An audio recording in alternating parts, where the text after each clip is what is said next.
Yeah, yeah, yeah, yeah. Hi, everyone. Welcome back to Bottle Rocket. I'm Alena here with Mave and Jerry. Hello, guys. How are you? Very Hey, well. Better than the Vancouver situation, I can tell you that. I'm and amazed. I'm amazed that you think of who they got this year. They brought in a rookie coach with no reputation as a coach. Who's responsible for that? Somebody got to be responsible, right? It's dumb and dumber, right? Just saying, Georgie, that Vancouver, Jimmy Rutherford came there as a genius, and you're out in British Columbia. Yeah, I mean, did this guy Rutherford over his head, or retired, or too old, or what? What the hell is he getting away with? Rutherford didn't become dumb overnight. I mean, he's a great executive, but I think he just made an error in judgment with Adam Foote, thinking that he could come in and it just seemed like Foote kept trying to put square pegs in round holes, making them play a system that they weren't built for. The one thing a coach needs to do is put your strengths against the other team's weaknesses. And he just seemed to want to impose his will on the team and make them play a certain way every night. And it just didn't work. And, that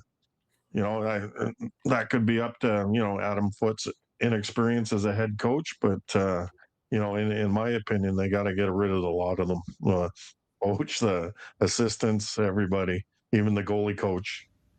Yeah, clean the house. Start from scratch. Yeah. Sorry. So, but like we were talking about earlier, when the team fires the general manager, it usually means they're not going to fire the coach because they want the general manager to pick their own guy. The old coach will get to stay until he falters, and then that GM, the new GM, gets his one free firing and can bring in his own pick. So I wouldn't expect the Canucks are going to fire the coach at this point until they hire a general manager. Well, on Long Island is an issue. They in a last few games trying to make the playoffs, and they changed coaches very dramatically. Pulled the rug on Patrick Roy and brought in the ex-lawyer. I always like these guys who have a law degree, Pete DeVore, and they missed. It was a gamble. It was a hell of a gamble. But you look at that situation, why did this team that looked to be fairly secure after the trade deadline, they suddenly go into a tailspin? And my X-ray says that they worked the goaltender, worked Sorokin until he was too tired to be effective. They failed to use Rittich, who they had, in key situations. So Roy is the fall guy. I don't know whether he could have done differently, but he was the goalie. He knew goalies, and he thought that he could ride Sorokin, and he couldn't. So now they got Peter DeBoer, who I think is a great choice. But when you had to win the last, they had about 7 games left where they could have solidified it. They didn't have it. So a lot of blame goes around. I think they were expecting to get that the new coach bump like Columbus did when they brought in Bonus. They all of a sudden went wild and started winning every game they played, and then it just didn't happen on the island. Pete DeBoer, like you say, and he had because the Islanders had a 5-day break between games, and so that's when they brought in DeBoer. So he had 4 days to implement some kind of system, and the players just didn't respond. I guess like you say, it wasn't meant to be. Takes 4 games to get at least the hang of the system. That's not too many games. And this team was just worn out. I said this on the show many times.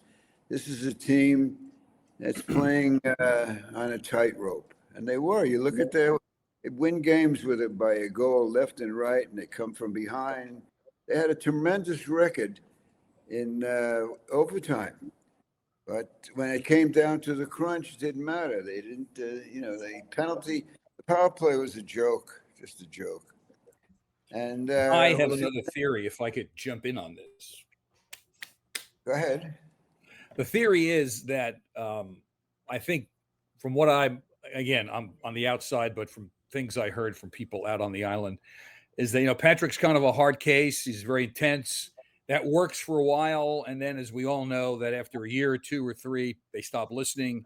And just stuff that I had heard is that he had kind of lost the room. And I think Alena and I had discussed this through her Instagram account. I think the Islanders wanted DeBoer and did not want to wait until after the season in case somebody else swooped in, AKA New Jersey, or some other teams that may have wanted him. And you see teams now starting to make moves before the season's over to get the people they want now. So I think if they got in the playoffs with DeBoer, it would have been a wonderful thing.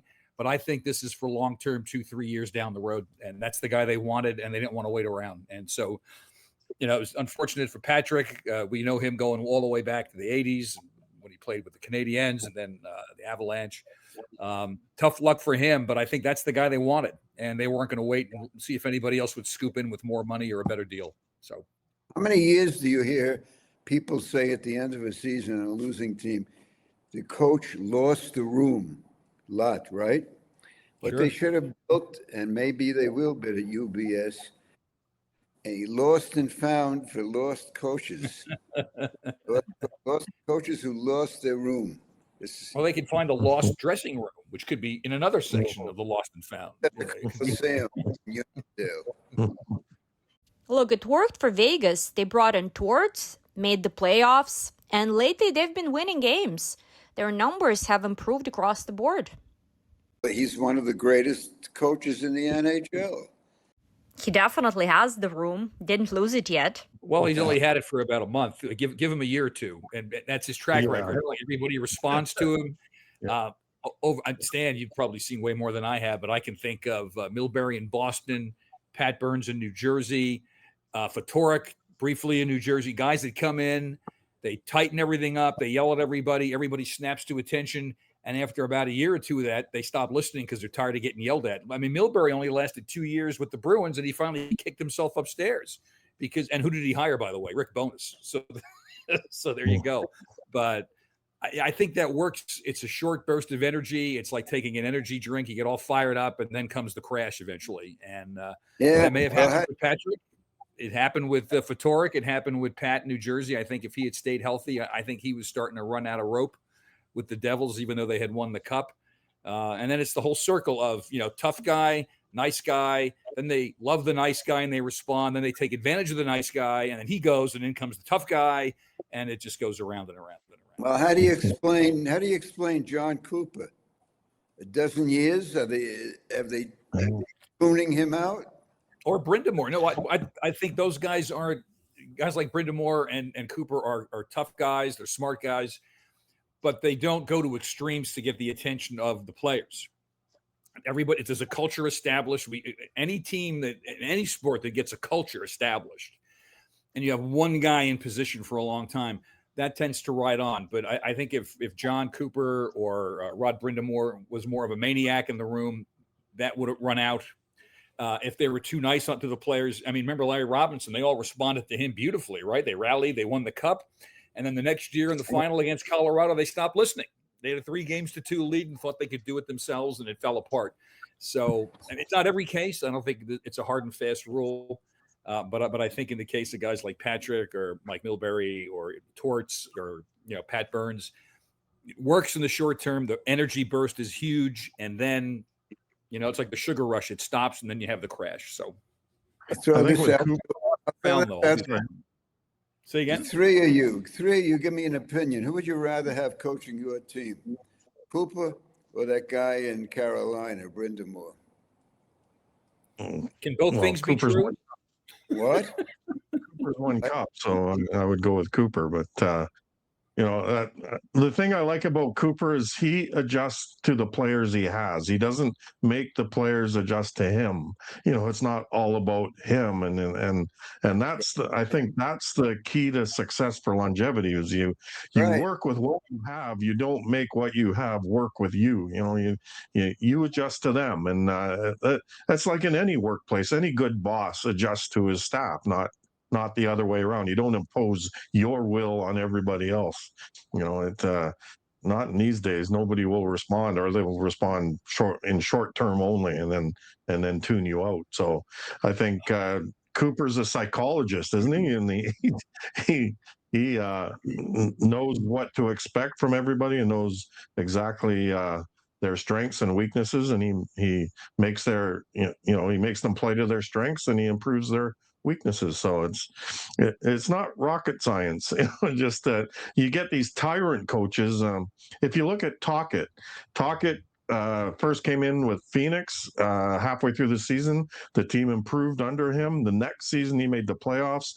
The next season after that he missed the playoffs and he got fired. Then he comes to Vancouver. He improves that team the first year, makes the playoffs the next year, misses the playoffs the year after that, and gets fired. So I think you can watch for Philadelphia to fire him after the next season.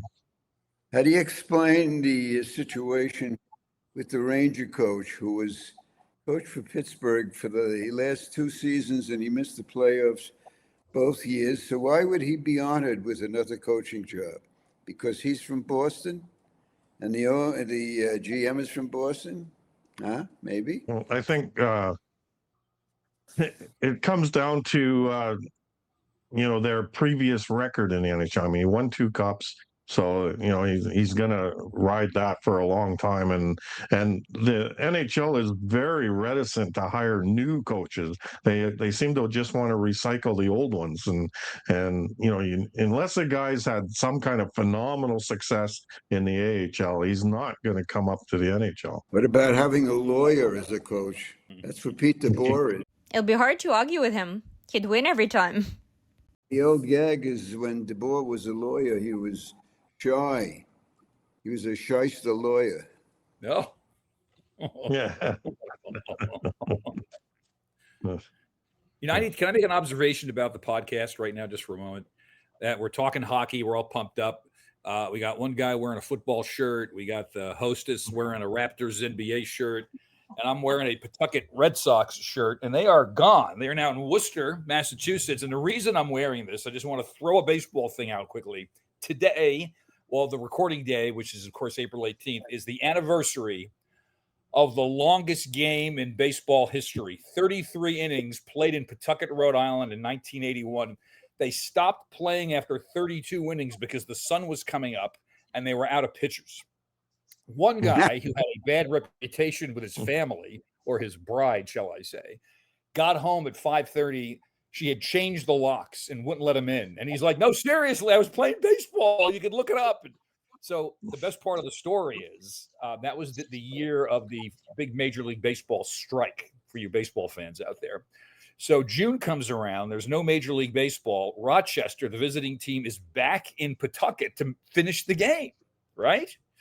So everybody from Boston and Providence and New York and ESPN is only in its 2nd or 3rd year. They send a whole truck up with cameras and a crew and play-by-play, and there's 15,000 people, and the game goes 1 inning and it's over.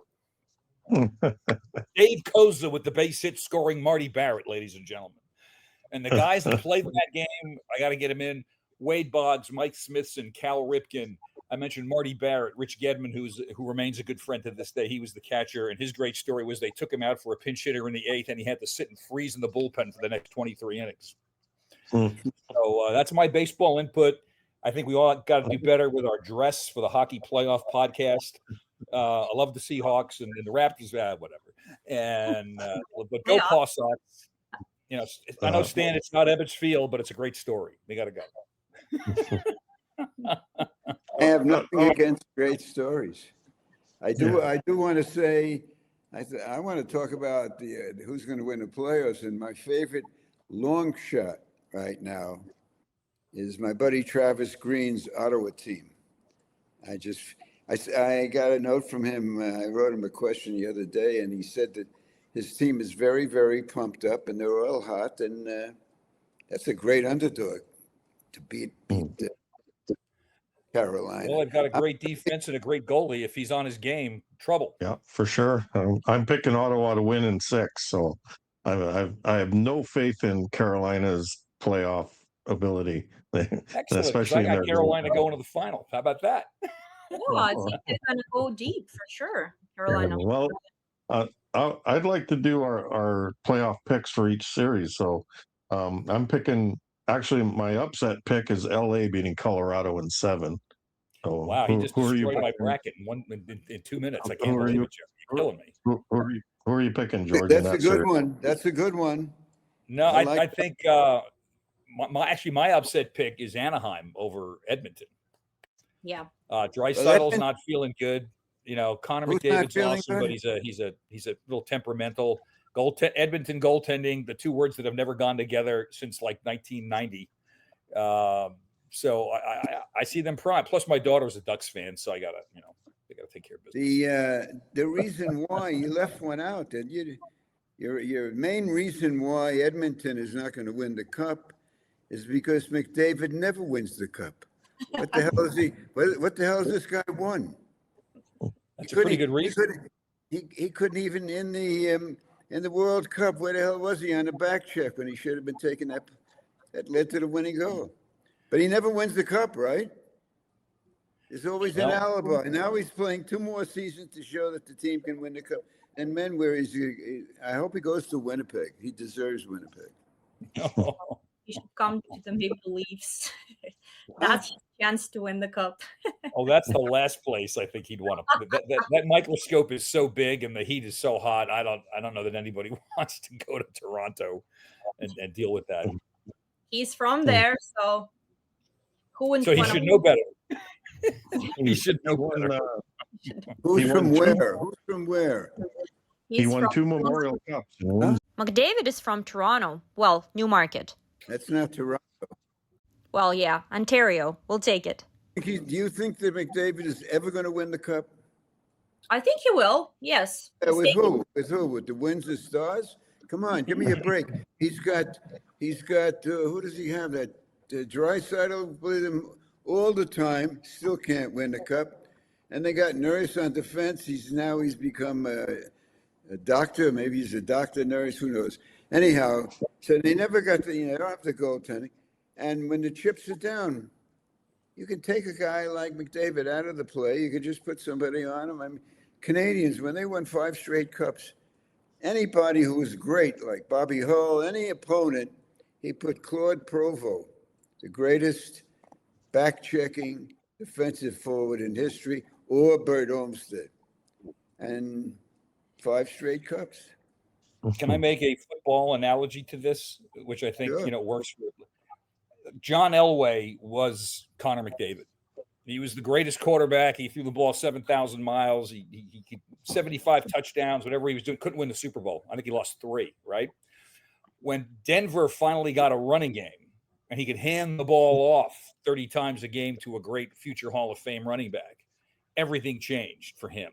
And it amazes me that teams like Edmonton have never figured out. And Stan, you remember Ted Sater? What a great guy. I got to know him really well when he was an assistant in Boston. He always talked about the inverted pyramid, and Lou was the same way. You build from the goaltending out. Great goalies are hard to find. Find one. Great defensemen are hard to find. Find a couple. Forwards, you can get plenty. And you build out like this. And Edmonton has always built from the top down. In other words, like we have great forwards, great players, offensive defensemen, and the goaltending is we'll plug anybody in because anybody can win a cup as a goalie. Chicago, I guess, is the big example of 2010.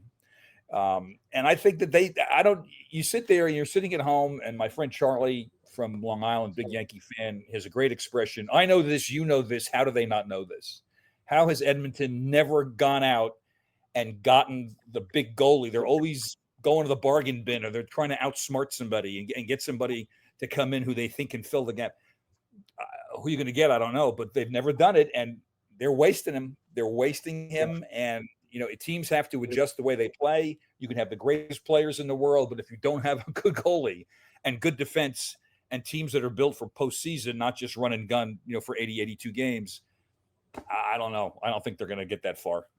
Well, Well, they don't get anything because McDavid is the king of the team, and he must be able to tell these guys, will you get a goalie? What the hell are you waiting for? But the guys who are making the decision on a goalie, you would think that an ex-goalie like Holland would have known what to do. How about this guy in Vancouver that we were talking about? You know, the boss who I'm talking about, who was a former goalie? Jim Rutherford. Of course. Rutherford was on the cover of one of my encyclopedias.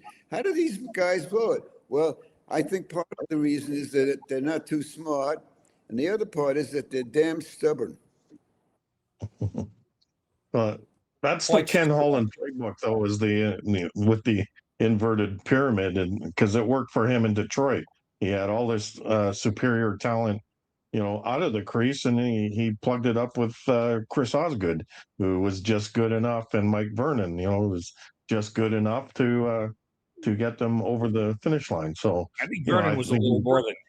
I think Vernon was a little more than good enough. I mean, he proved that in Calgary too. He was a tremendous goalie. So I would argue on behalf of Mr. Vernon. But you got to remember, on that Detroit team, he was the backup, and so who are we talking about? Detroit, and when they were winning their cups, who are you talking about? Ken Holland he had Chris Osgood as his goalie to fill the net and win cups. And you can ask anybody. Detroit won in spite of their goaltending, not because of it. And I think he thinks it will work anywhere, and it just didn't. And like I say, Mike Vernon was a backup on that team. He didn't become the starter until the playoffs.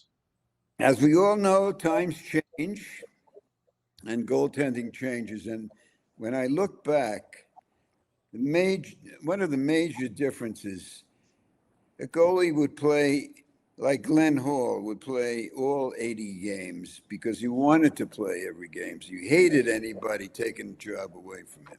But that was when you had goalies who had stamina, motivation, and all the other good things. They didn't want anybody.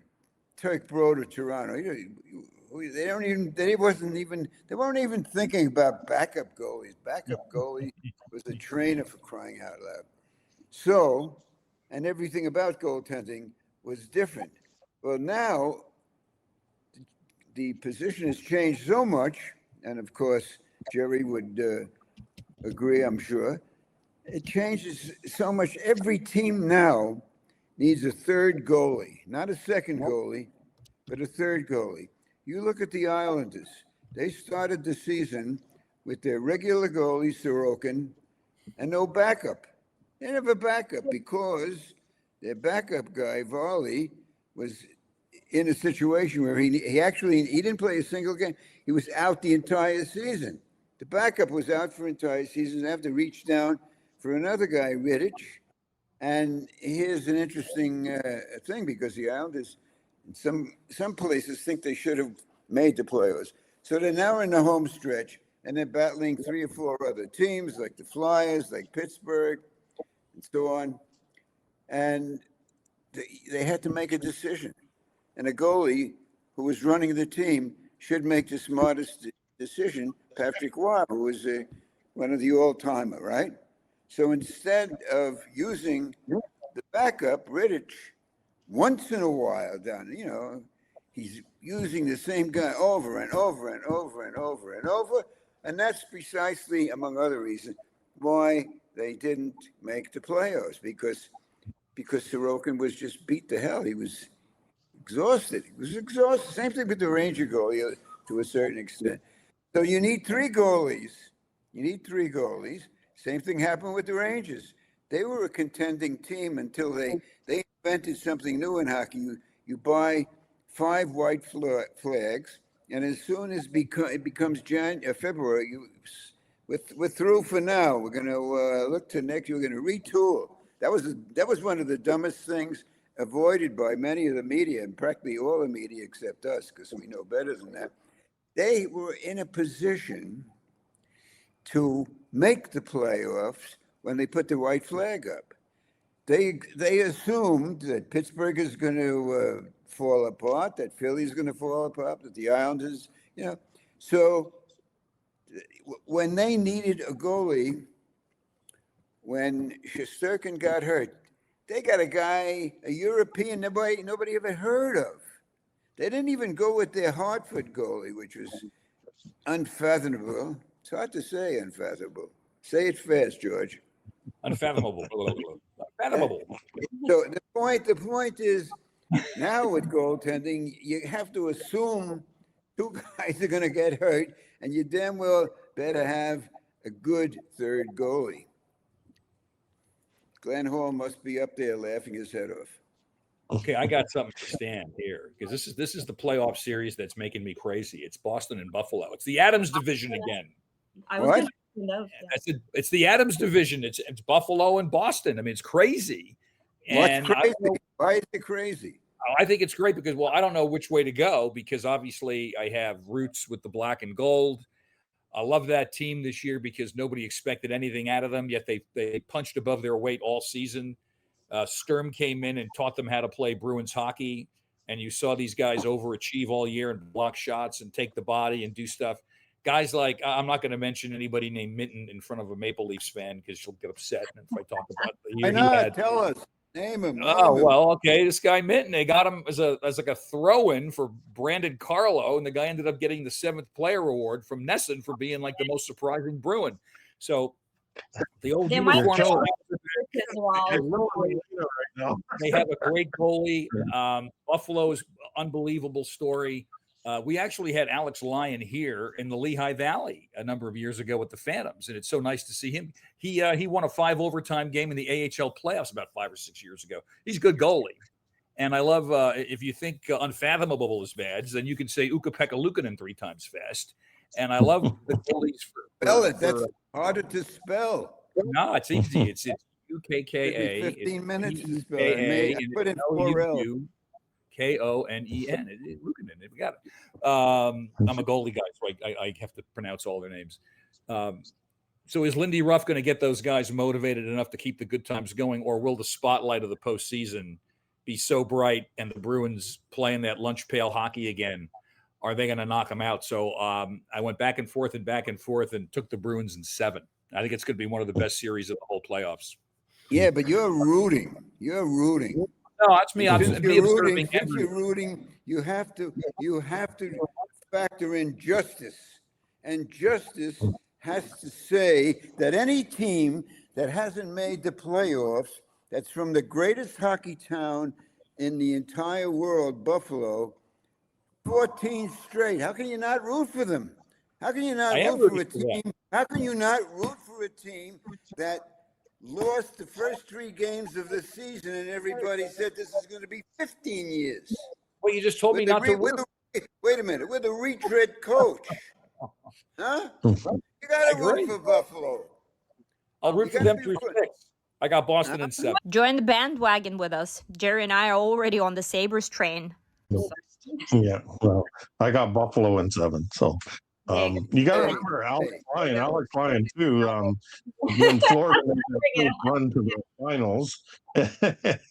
When Florida made their first run to the finals, Alex Lyon was the starting goalie. Bobrovsky didn't come in until like game 4 or 5 when they had lost a couple. George, I think he's lying. Yeah. Well, you can't leave that line. Stan, as you know, you can't leave that line there. And now you know the punchline. That's Jerry, a joke, right? That's a bartender joke, right? Tell the bartender joke. We started already. We got to get everybody in on it. No, later. I got to work on it. Okay. Do you think Boston is actually a real threat to the Sabres? No, I think Boston can win the series. I don't think they're going to go much further than that. That's my analysis of it.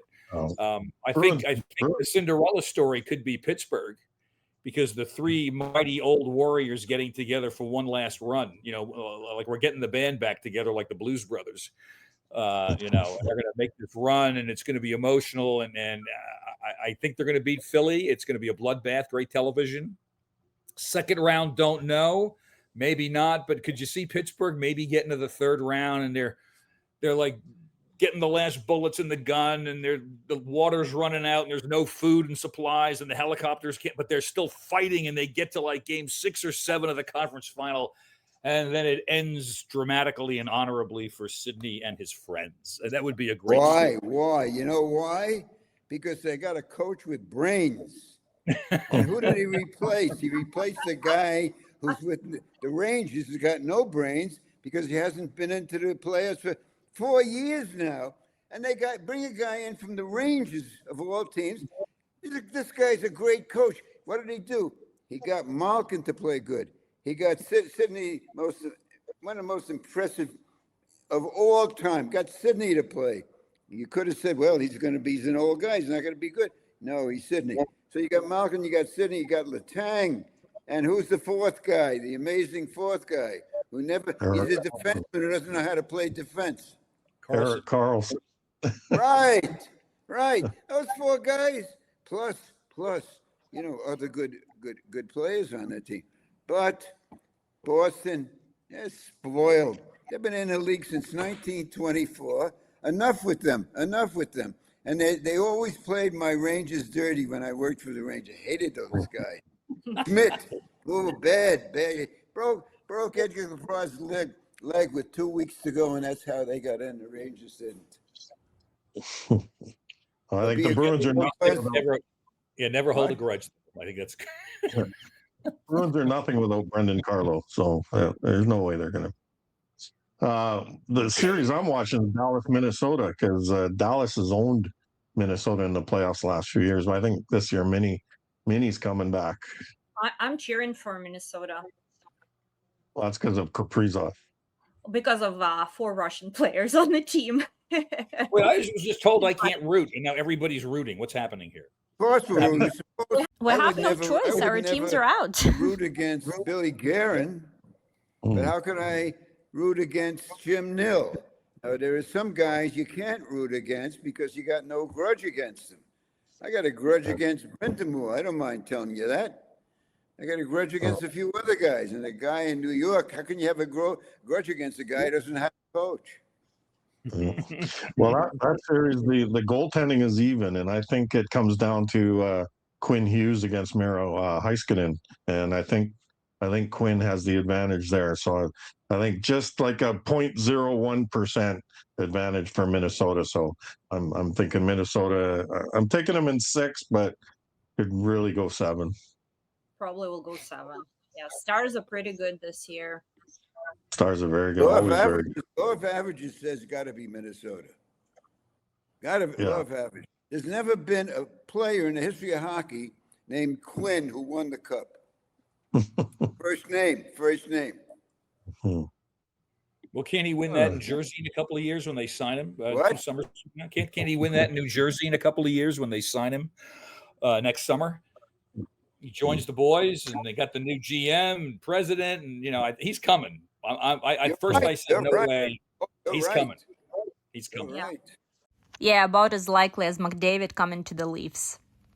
Who are you going to give up? As a free agent. If he comes to the Leafs, he's going to replace the guy who will never win a cup, Tavares. He'll be gone. So now McDavid will replace Tavares. He'll never win the cup. Wow.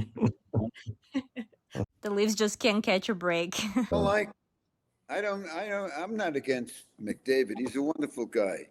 I am against Tavares. He's a wonderful guy too, but I'll never forgive him for what he did to the Islanders. I just think that, if you in certain instances you can get a opposition player to mark the greatest player on the other team. Well, that's what Claude Provost did with Bobby Hull, and the Canadians won the cups. You look right down the line, when Canadians had Bert Olmsted, and then Olmsted went to the Canadians. You could take Provo or Bert Olmsted, greatest defensive forward, because they knew what the hell they were doing. They had great brains, and there was nobody tougher nor meaner than Olmsted. But the only difference between them is Provo's not dirty. He wasn't that mean, but he didn't have to be. And these are underrated guys. Provo should be in the Hall of Fame. Mhm. But what he did. Well, correct me if I'm wrong, but didn't Boston have Steve Casper who shadowed Gretzky every time he played him? Why should I Well, that correct didn't you? work. You're right. You're right. But I tell you, there's famous video of Steve Casper literally crawling inside of Mario Lemieux's sweater.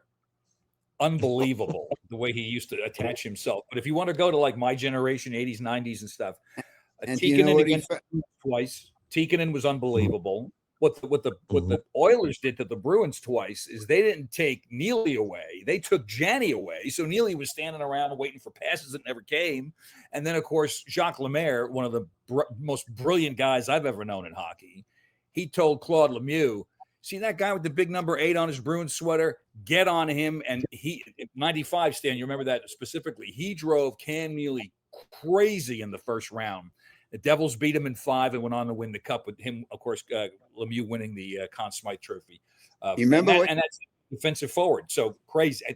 It always works, but it's when they find the guys that can do it, you can take away the big gun. And that's my dog saying she agrees. So there you go. But do you remember what happened when he said get inside his sweater? And you know what he found? Moths.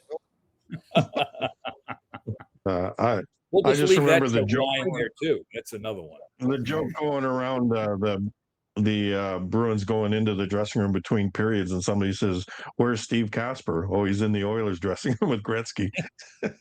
Well, it never quite worked though because they could never find a way to beat the Oilers. So I mean, Casper was only there for the '88 final, and that was an amazing year for the Devils. They ended up playing the Bruins in the conference final. That went 7. No one saw that coming. And they played Edmonton tough. I was at the 2 home games, including the famous blackout game. So you had game 4A, and then they said, "Oh, we're going to go back and play it again in Edmonton. Good luck, Bruins. But if we get to 7, we'll play it in Boston." Yeah, that was never going to happen. And then 90, Casper was gone. And that was the Bill Ranford series where he just, he took over because Grant Fuhr had some issues. And the ex-Bruin completely stonewalled the Bruins the entire series, and he got the Conn Smythe Trophy. And I worked that triple overtime game till like 1:30 in the morning in Boston. That was the best part of that game. Stan, you'll appreciate this. I'm working the game. It's going into overtime. There's brownouts, there's fog delays, and they make a public address announcement saying, "Fans, the last train is leaving North Station at midnight." Every 14,000 people booed. 5 minutes later, ladies and gentlemen, the last train leaves North Station 30 minutes after the conclusion of tonight's game, and 14,000 people cheered. And then Peter Klima had his first shift in 5 hours, scored on it, and everybody went home upset. So that was what he got. Another good one from Boston, Don Marcotte. Love him. Just had his birthday the other day. So did Cherry. But you know what? In reflection, and I'm sure anybody outside of Boston or New England would admit that Boston team, all offense, didn't play defense, and they could have won more cups. Really, they had so many good players, but it was that Edmonton, joie de vivre, we don't care attitude, and Well, things that I've heard from up there is they will admit, Sanderson or Espo, that they partied way too much. They were the top of the hill in Boston. Of course. They should have won in 71. Dryden got them. They should have won in 73. They should have won. They should have beaten the Flyers in 75. They were that close to beating Montreal in 79. Let it get away. That team could have won 5 or 6. Amazing. It could have. You got to blame the manager. Who was the manager? Sinden? Thinking of Harry? Harry Sinden. Yeah. Huh? Harry Sinden. Harry Sinden. Well, the point is, there are 365 days in the year, and you mean to tell me you couldn't take off, say, out of 365, you can take off about 14 nights of partying? What the hell's the matter? What was the matter with them? Well, really? You can't wait until next Monday? Can't take it. It's no joke. No, it's funny because they shouldn't have lost to the Canadians when Dryden came in. We've been around these guys. Hey, at different shame on the generations. Bruins. Shame on the I Bruins. agree. But the reason I'm laughing is because we see this, and the cycle continues. And to an extent, you're seeing it with some of the teams that didn't make the playoffs this year, most notably my neighbors in Newark, the Devils, that these guys think they're indestructible. They can do whatever the hell they want. They're making money. Everybody loves them. Oh, yeah, well, I don't have to work maybe as hard or try as hard. And the teams that buy in and listen to their old school coaches, Joe Quenneville with the Ducks, for instance, another example where he kind of got that team to focus. You got all these players that think they can do whatever the hell they want, and that's never changed. And I think the Bruins were they were so beloved in Boston. And people will say, oh, Red Sox or Patriots or Celtics. Boston's a hockey town. And when the Bruins are good, the whole town goes nuts. The biggest duck boat parade in the last 20 years was the Bruins Cup championship in 2011. But those guys were the top of the world, man, and it cost them. And they'll admit it to this day. If Alena ever you were on the podcast, really, let's see how smart you are. Who was really to blame on that Bruins team with Orr and so on? The partying that happened. Who do you blame? Well, I wasn't there, so I'm not going to point fingers. You're taking too long. You take Ted Green, the captain. Really, Teddy, one of the toughest guys in the league. He should have gone into that room and focus, or I'll beat the crap out of you. And he went along with it. What the hell are you being a tough guy if you're not going to be tough for your players? But you see, the Bruins go back to the curse of the Bruins, Milt Schmidt breaking Don Rawley's leg, and poor Rangers. Milty was awesome, man. I love Milty. Yes, he was. This was on the wrong team. And he pulled off the Espo trade, which will phenomenal. Yeah. You know, to get him from Chicago. Who haven't we dealt with? We got to deal with all these guys. Who haven't we dealt with that we haven't the Kings dealt or no? Huh? We didn't do the Kings, I don't think, right? We got to do the Kings. Let's go. I'm picking the Kings. Who are they going to be? Who are they playing? Colorado. Okay. Okay. They got a better player on the Kings than Panarin, and he's going to be good, right? Yeah. How come the Rangers never get guys like that? I don't get it. So how come the Rangers never get players like Panarin? Colorado's going to fall to the curse of the President's Trophy. So, you know, I don't know. Yeah, but well, you got a good story. No, you got a good story in Colorado. Brock Nelson, what a wonderful player. Level. He was sort of like Marcotte, but he was a better scorer. It comes from the island. We didn't want to lose him because we loved the guy, and he's doing great, just great. So, Jerry, I gotta bring this up while we're recording because you're part of the story. Is that we have a family of fans of this podcast in British Columbia that Jerry and I know, but not at the same time. We have to say hi to the Reedy family in British Columbia because I played at Red Sox fantasy camp with Dennis, the dad, and Brock, the son. And we were talking on the phone. He calls a couple times a year, and we talk sports and baseball and hockey. And he says, I watched this little podcast. It's got this really pretty girl on it. She's Russian. And Stan's on it. And I got a friend that's involved in it. And I go, is it Jerry Hack? And he goes, how the hell do you know Jerry Hack? So he's famous. The family is tuning in. Love you guys.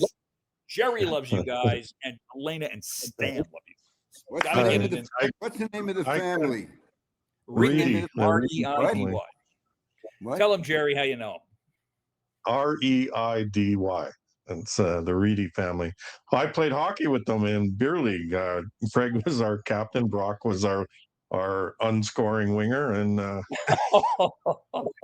tell you a story about name Brock. Of the team. Stan will love it. Lansdowne Knights. We were. Oh, the other one. The Harlem team. Harlem, yeah. And Harlem Oilers. We're in overtime. This is the second to last game of my career. We're in overtime in the playoffs. And Brock gets the puck down the left wing, and he winds up for a slap shot. And I'm thinking, oh, this is a wasted time. and he lets go a knuckleball, and it was going so slow. I thought the goalie was going to stop it twice. And it rattled around between his pads, and then ended up going over the goal line by this much. Yeah, it's just that won us the semifinal and put us into the final. So, Rock, yeah, I still love you, brother, even though you can't shoot. The Harlem Oilers, ladies and gentlemen. Unbelievable. Yeah, Harlem. Yeah, named after the Harlem Globetrotters because we wanted to win just as much as they did. So it's like we wanted that kind of success. So yeah, because the whole team all basically grew up together, and they all played street hockey and gym hockey and all that together, and then they started a hockey team. We're going to call it Harlem because we love the Globetrotters. There you go. Oh, we haven't discussed Montreal Canadiens. Can't forget them. Alena's favorite team. I know, right? Just one final thought, George. I could have been knocked over by a feather when you sent me that picture. You sent me a picture of you with the Reedies. Like, I was like, what in the name of God is this? Like, it's just like, it's such a small world sometimes, and it just blows me away. So yeah, we apologize to Canadiens fans for going on the Reedy family tangent, but I think it was worth it. Yeah, Montreal, Tampa. Well, Tampa, John, we got to have another cup for John. Canadians got a wonderful coach, but I just love that Tampa team. Anytime a team in Florida can win the cup, or California, or Arizona, no, Arizona anymore, but even Salt Lake, just not Canada. We don't want Canada to win the cup anymore. You've had enough cups. It's Canada's turn now. We're just we have a right to be a hate on for a team. We have a right to have a hate on for Canadian teams. I mean, you got to be sorry. You got to be sorry for British Columbia for what the Canucks look like. You got to be sorry for Calgary for crying out loud. It's awful. Toronto. When they're gonna Toronto? Toronto should go into the American Hockey League till they learn how. Leaf should be a farm team for Hamilton. Oh. And Winnipeg fell off the map this year. They were supposed to be a cup contender, and I don't understand it. Can you understand what the hell happened to them? Yeah, I don't know. Injuries, right? Yeah, they had the best goalie, but So the Tampa Montreal, that's the one advantage Tampa has is Vasilevsky over the Montreal goalies. And but wait a minute. Tell me who's the top goalie in the Canadiens? You know what? It's either Fowler or Dobish. Montembeau's down the road, and so they seem to play them equal amount. I don't know who they're going to go with, but the secret. There's no wrong pick. Great coach, though. Great coach. Yeah, but I think Montreal's speed is going to be a problem for Tampa. I think Tampa's a little bit long in the tooth. Hedman and Kucherov are getting older, and so I think I'm picking Montreal for the upset on that one too. So Game 7. I got a quick question for you. T-Bag, who is the leading scorer in the NHL right now? Kucherov. I think it's Kucherov. I know. He's old. What are you giving us? He's old. He shouldn't. They'll probably deduct 20 years and 20 points from him, so he won't be the leader. What do you tell you? Kucherov goes on and on and on, and the way he scores goals, you say, well, how did he do that one? I remember we had a series with the Islanders. The Islanders had him even, went into overtime. That guy, who just scored that goal? Kucherov. Amazing player. Amazing player. Yeah, what part of work? He's so smooth and so smart.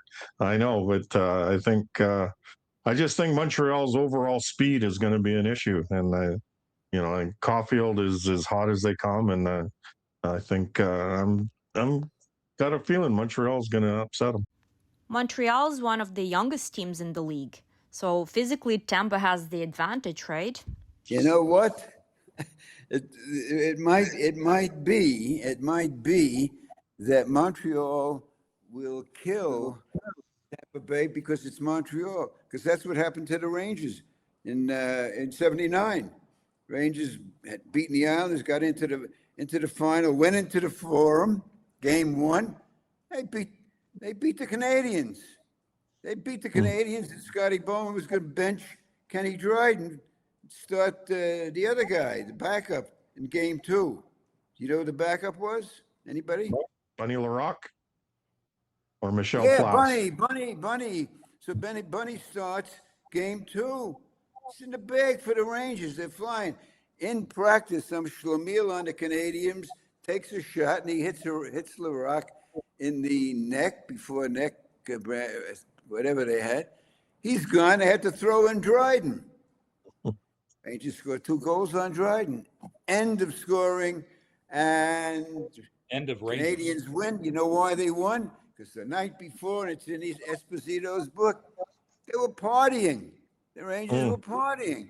And in fact, one of the guys, it was Espo, I think it's in Espo's book, where he said after the game that they won, went back to the hotel, and the young guys on the team, no names at the Cafe Discreet, but these guys were partying all night. So how did Montreal win the series? They had a better city where the visiting team got drunk and or whatever they did. What do you think, George? Who are you taking, the Bolts or the Habs? I like Tampa because they seem to have got back the mojo they had a few years ago. Last year was kind of a weird year for them. Vasilevsky's playing well, Edmund's playing well, and it's not quite the big three from Pittsburgh, but it's the same thing. It's a team that's won. They know how to win. What's it? Been to the finals how many times in the last 6-7 years? Phenomenal. And I think that they also realize they're getting near the end of the road. So I expect teams like I said, Pittsburgh. I don't think they have the talent that Tampa has, but I could see them winning at least the round against the Flyers and putting up a fight in round 2. I think Tampa's.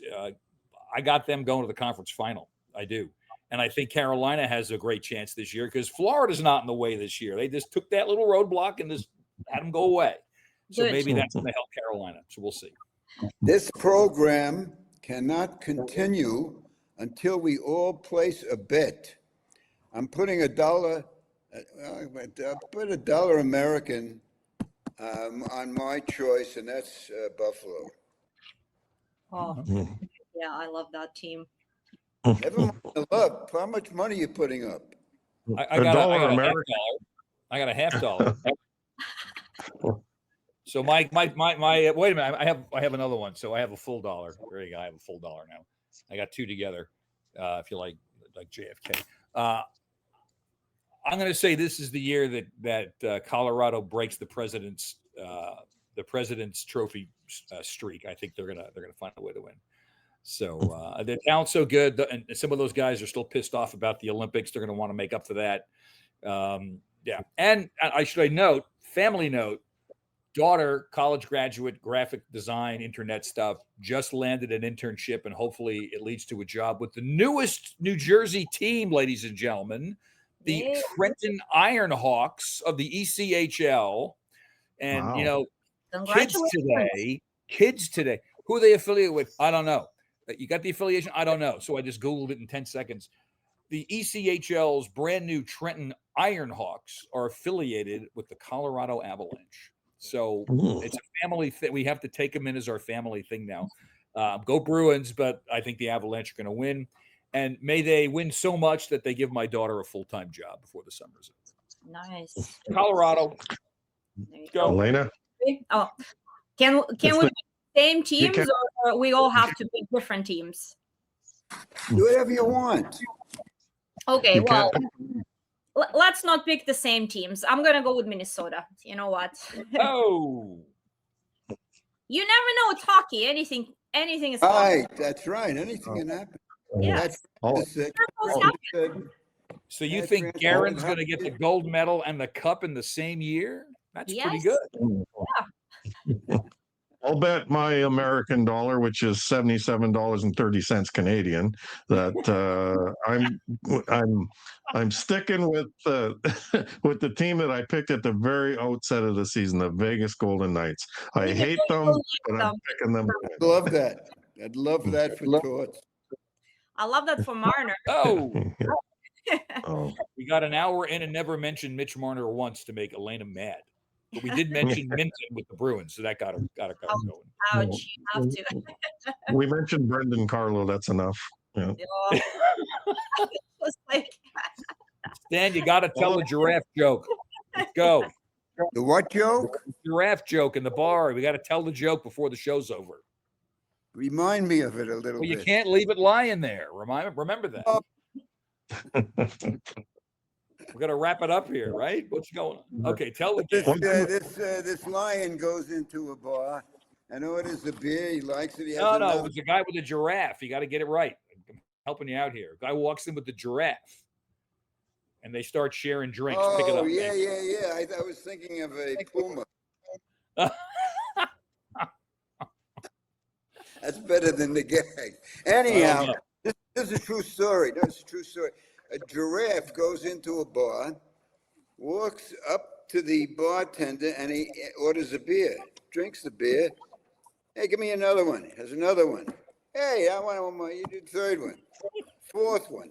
And the fifth one, he's so full of beer, he's on the stool. The giraffe is, and the giraffe finally falls on the floor, out.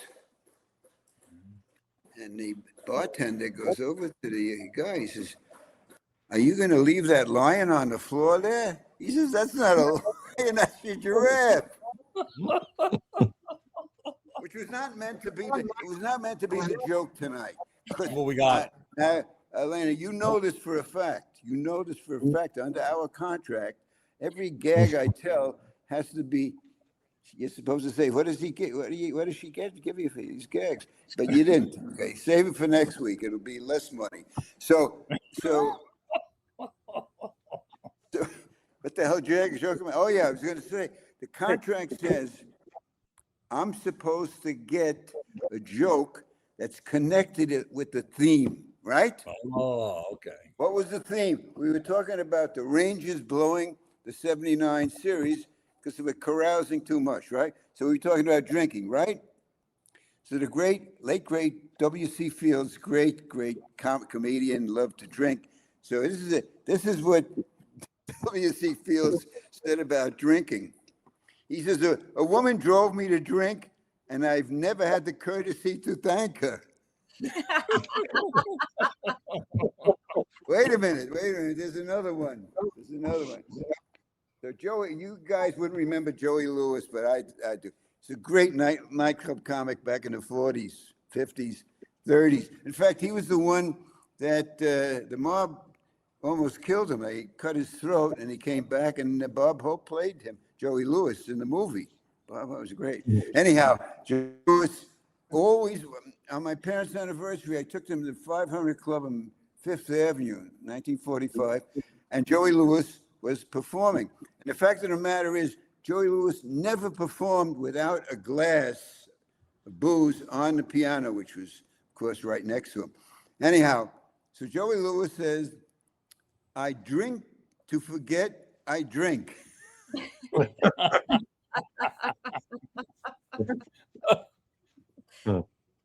I think this is the best show we ever did, and it's better than any show of its kind in North America, which includes Labrador. There you go. I always like the line, I waste 95% of my money on wine, women, and song. The rest I just waste.